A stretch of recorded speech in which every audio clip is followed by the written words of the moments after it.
So, first off, a quick update about the books. I'm not doing fetch like I planned. I actually ordered Into the Pit and it was supposed to get here next month, but I received it early. So, yeah, I guess I'm starting with that first. And a surprise for everyone that I actually want to do at 200 subscribers is I actually received a package from Scott Cawthon. I can't wait to open up that package. So I'll be talking about Fazbear Frights number 6, Blackbird, and we'll go through each of the stories plus the epilogue. So I'm telling you a spoiler warning right now. If you don't want to learn anything about this book, don't watch this video. I'll talk about the middle story, The Real Jake, more because there's a lot more interesting things going on in that one. But for now, let's start with Blackbird. So Blackbird is about two college students, Noel and Sam, who are working on a film project. In an attempt to make a villainous character for the story, they come up with their own Freddy Fazbear fan character. I think at the time where Sam is showing Noel the costume, they come to this little disagreement about the fact Noel was a bully, and he used to bully someone. And Sam's kind of upset about it, so they kind of have this little disagreement, and then they go home for the night. But the next day, when Noel comes to school, what happens is that Sam's declared missing and supposedly he's hit by a train. So he goes over to search for what happened, and at this point the Blackbird basically starts tormenting him. Everywhere he sees the Blackbird, everywhere the Blackbird's following him. The only thing is the Blackbird isn't actually physically seen. Like when he closes his eyes, he can see the Blackbird, but when he opens them, he can't actually see it. So we don't really know if it's actually the Blackbird tormenting him or it's something else. So I'd like to say that this guy 03 actually pointed out that the same tracks where Sam got hit might be the same tracks that the plush trap chaser was destroyed. And Grimm, who's at the epilogue of book 2, I believe, was also mentioned as Sam and Noel's teacher, Mr. Grimsley. That's a really interesting observation by this guy 03. So this story was kind of a mix of 1:35 a.m., Dance With Me, and Bunny Call. All three stories having some sort of entity following you around, and I'm assuming the entity is trying to get rid of you. But there's not really a lot of lore in this story, so let's move on to my favorite story in this book, The Real Jake. The Real Jake is about Jake. But see, Jake is one of the child spirits within the Stitch Wraith, along with Andrew. So it tells Jake's story before he died. And the story is about Jake and Margie. Margie is also mentioned in, I believe, the book 2 epilogue. And at this point, she's basically a cat mom.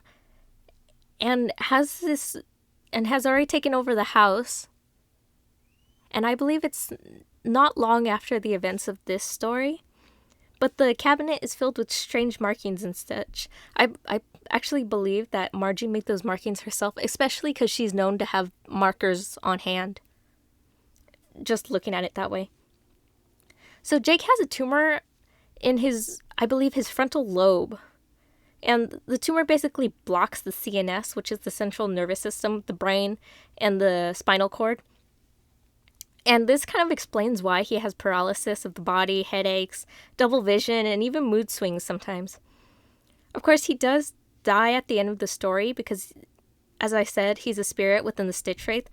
But the overall story is very sad, and it reminds me of Coming Home. But if we ignore the sad story, there's a lot of evidence pointing to the fact that Jake might be some sort of parallel to the crying child. So Jake stays in his room in a hospital bed. Like Crying Child, both of their injuries are in the frontal lobe area of the brain. They would have similar symptoms due to what's going on in that region, and both characters have IV and pills next to their beds for their illness injuries. But every single day, it becomes worse and worse for Jake. Like, his symptoms become incredibly worse. He becomes more sick. He becomes weaker. It's honestly hard to read sometimes because the story just gets so sad at the end. But one of the most interesting things that happens in the story is a voice actually talks to Jake from inside the cabinet.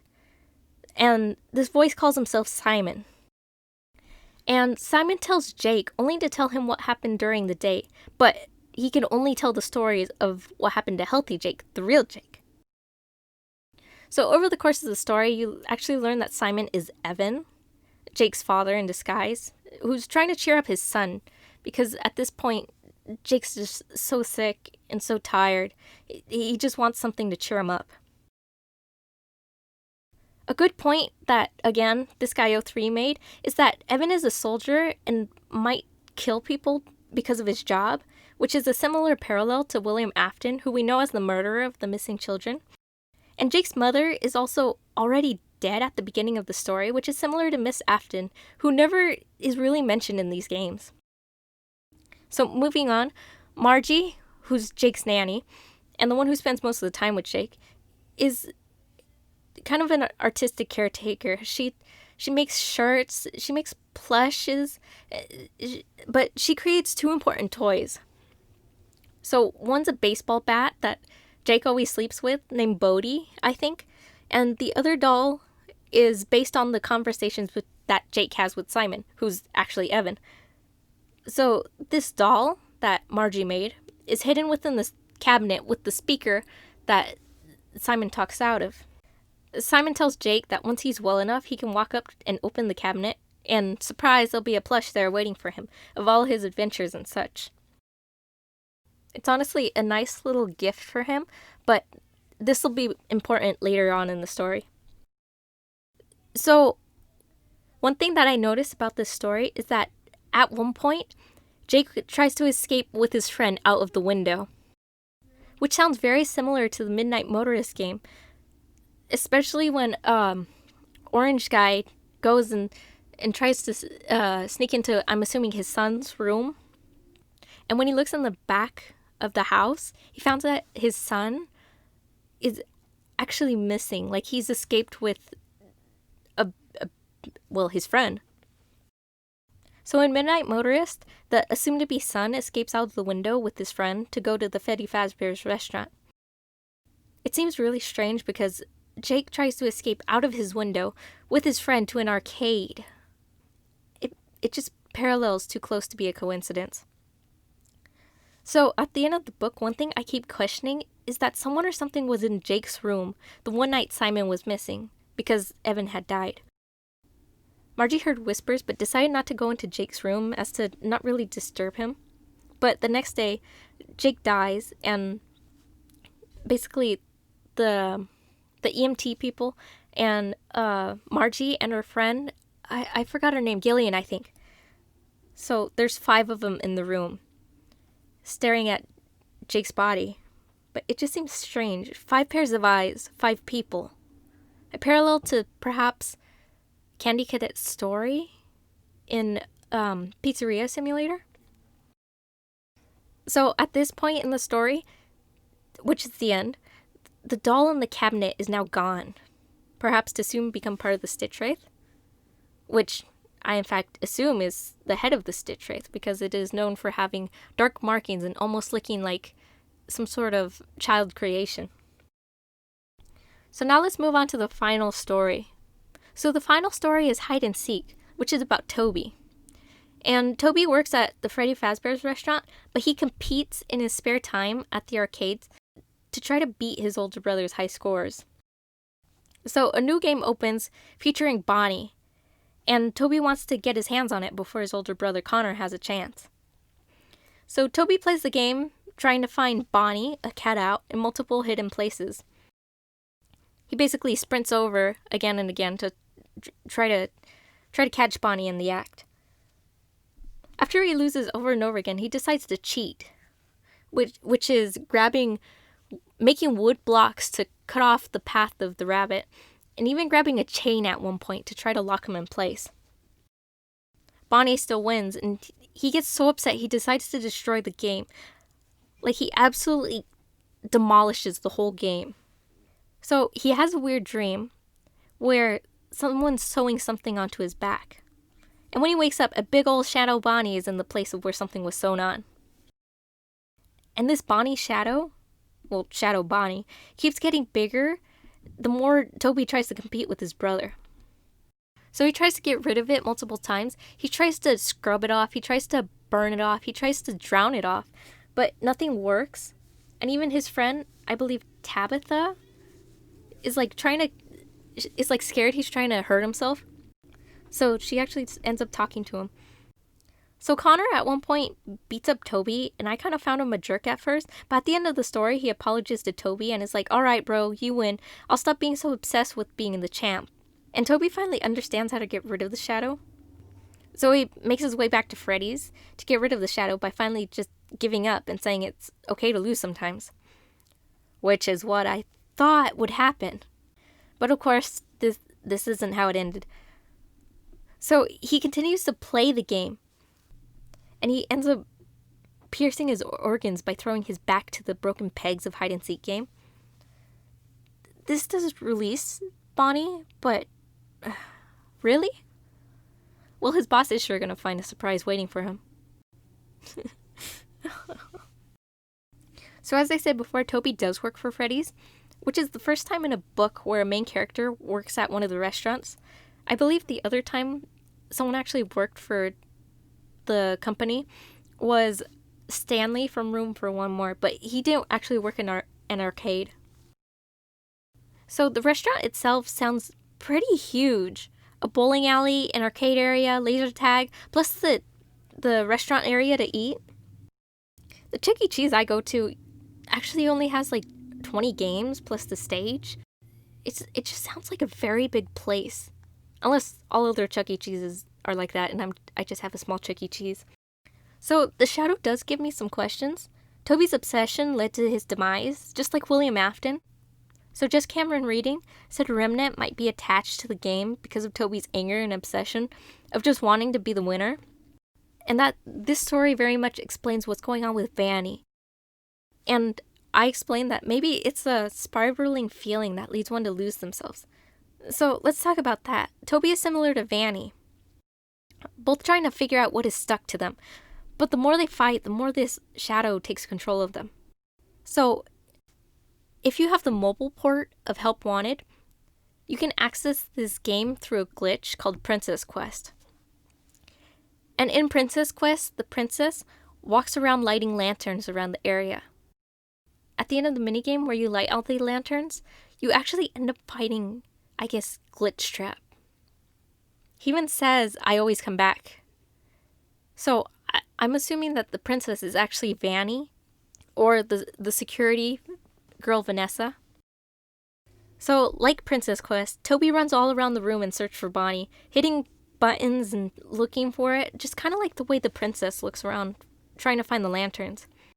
So, again, at the end of the game, he ends up finding big black Bonnie coming out, trying to get him. So, I honestly have no clue if this is actually connected to each other. Maybe I'm just trying to connect things that don't have anything to do with each other. But it just really connects to each other. So the last thing is that it's just something that I noticed that was kind of out of place for me. This might be, again, nothing, but I just couldn't look away from it. So the last thing is that Toby's dad is just dad. Usually the characters, like the parents of the characters, at least have a name or something we could recognize him by. And it's not like I wouldn't notice if he had just been like a part of it, like he'd been in one sentence of the book. But he wasn't. He was actually a bigger part of this book because he's one of the reasons that Toby was so competitive with Connor. They sort of fought for their dad's affection and such. But not giving the guy a name is just strange. And it's like his dad arrives at strange times too. Like, he says that the reason that he came home early was because he took his car to the shop, which I thought was funny because wouldn't he have like called Toby or something? It's just really strange. But the last character I'll talk about is Reggie. I know there's the other girl, Tabitha, but she doesn't feel as important as Reggie. So Reggie is explained to kind of live at the pizzeria. He never leaves. He constantly gives Toby advice. He's just always kind of there. Toby just kind of thinks of him as annoying, but just appearing and never leaving, that's kind of strange. It got me thinking, is he like Kelsey? Trying to lead unfortunate kids to their demise? The same way, what's his name? I don't know, he could be Kelsey. Or like Kelsey. Could he be a robot? Could he be a ghost? It just really seems weird. He could be a creation of Fazbear's. Or he could be... I don't even know what Kelsey is. But at the end, Reggie kind of asked for Tabitha's phone number, which is Toby's friend. And Toby basically told him no. Or basically ignored him. But it kind of seemed like he wanted her number specifically to call her about what would happen to Toby. Sort of like Reggie knew that Toby wouldn't make it. So that's all for the hide and seek story, so I'll move on to the epilogue, which has Detective Larson at a large factory searching for the Stitch Wraith. When he finds the Stitch Wraith, it's throwing contaminated remnant pieces into a large trash compactor.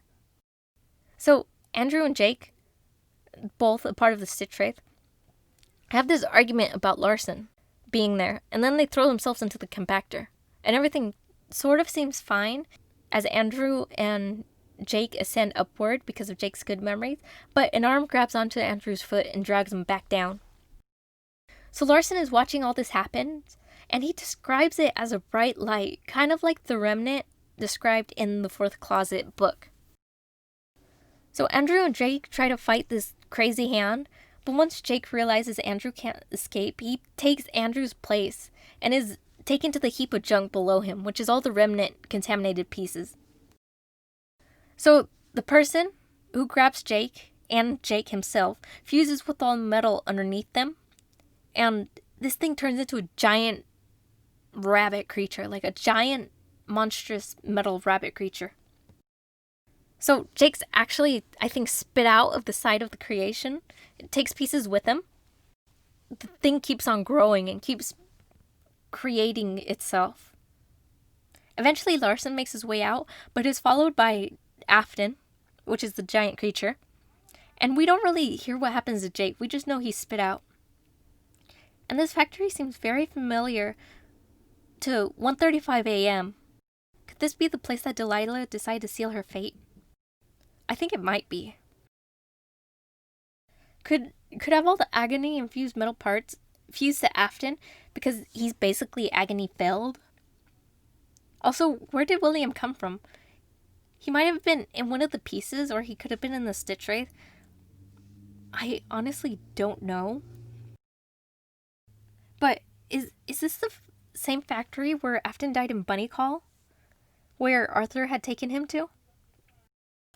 Larson actually talks about the stuff that was being crushed by the compactor coming from the Fazbear Distribution Center. And Fazbear Entertainment seems like a really relative thing right now. Like, who's running Fazbear Entertainment right now? Could Henry still around and working at the company? Maybe we'll see Henry in the future. Anyway, that's just me talking about these books, and if you want to leave your thoughts down below, you're absolutely free to. Even if you have a theory against one of my thoughts, you're free to say against it. I'd love to hear how I might be wrong. But yeah, hopefully I'll be able to get the Cliffs when it comes out, and I'll read that one too, and hopefully we'll get some more answers to this. Alright, see you all next time when I do Into the Pit.